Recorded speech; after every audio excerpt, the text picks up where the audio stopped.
এই পটলটা শুধু তরকারি নয়, আজ এর ভেতরেই লুকিয়ে আছে এক বিস্ময়কর স্বাদের জাদু। চলুন আবিষ্কার করি পটলকে নতুনভাবে। নমস্কার বন্ধুরা, রান্নাঘরের গৃহিণী চ্যানেলে আপনাদের সকলকে স্বাগত। আজকের রেসিপি তেল পটল। প্রথমে কড়াইতে সর্ষের তেল দিয়ে দিন। তেল গরম হয়ে গেলে আগে থেকে কেটে রাখা গোটা পটলগুলিকে তেলের ওপরে একটা একটা করে ছেড়ে দিন। পটলগুলি কাটার সময় এর দুমুখ একটু চিড়ে দেবেন। এবার পটলগুলিকে তেলের ওপর দিয়ে ভালোভাবে ভাজতে থাকুন।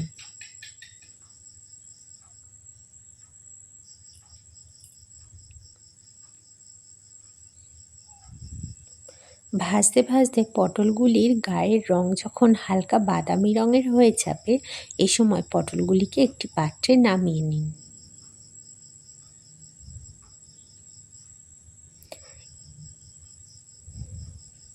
এরপর কড়াইতে আরও একটু তেল দিয়ে তেলের মধ্যে গোটা জিরে ফোড়নে দিয়ে দিন। আর আগে থেকে কেটে রাখা ৫-৬ টুকরো রসুন এর মধ্যে দিয়ে দিন।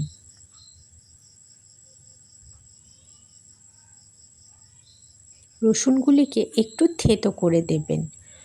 এরপর আগে থেকে কেটে রাখা একটা বড় সাইজের পেঁয়াজকে এর মধ্যে দিয়ে দিন।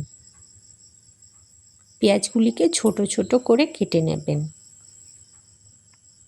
এবার এই পেঁয়াজ রসুনকে তেলের উপর দিয়ে ভালোভাবে নাড়াচাড়া করতে থাকুন। বাড়িতে যখন মাছ মাংস না থাকবে, এই তেল পটল দিয়ে কিন্তু অনায়াসে এক থালা ভাত খাওয়া হয়ে যাবে। পেঁয়াজ রসুনের কালার যখন হালকা বাদামি রঙের হয়ে যাবে, এই সময় আগে থেকে বেটে রাখা আদা আর কাঁচা লঙ্কার পেস্টের মধ্যে পরিমাণ মতো হলুদ দিয়ে মশলাটিকে এর মধ্যে দিয়ে দিন এবং ভালোভাবে কষাতে থাকুন। এরপর এর মধ্যে আগে থেকে ভেজে রাখা পটলগুলিকে দিয়ে দিন এবং এর মধ্যে অল্প পরিমাণে জিরের গুঁড়ো, পরিমাণ মতো লবণ আর স্বাদ অনুযায়ী সামান্য একটু চিনি দিয়ে দেবেন। এবার ভালোভাবে এই পটলগুলিকে মশলার সাথে কষাতে থাকুন। এই সময় কিন্তু গ্যাসের ফ্লেমটা হাইতেই থাকবে।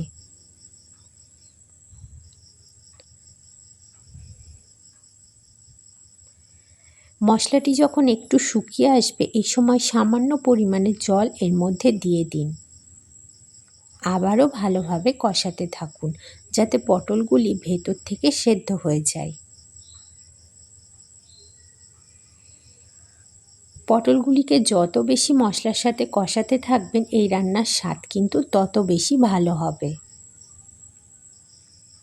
কষাতে কষাতে যখন আবারও মশলাটি একটু শুকিয়ে আসবে, তখন এর মধ্যে আবারও একটু জল দিয়ে দেবেন। আবার ভালোভাবে মশলাটিকে পটলের সাথে কষাতে থাকুন এবং যখন এই রকম তেল ছেড়ে আসবে মশলার থেকে, তখন এই পটলটিকে একটি পাত্রে নামিয়ে নিন এবং দুটো কাঁচা লঙ্কা দিয়ে পরিবেশন করুন গরম গরম ভাতের সাথে তেল পটল। আমার এই রেসিপিটি যদি আপনাদের ভালো লেগে থাকে, তাহলে প্লিজ আমার ভিডিওটিকে লাইক করবেন আর আমার চ্যানেলটিকে সাবস্ক্রাইব করবেন।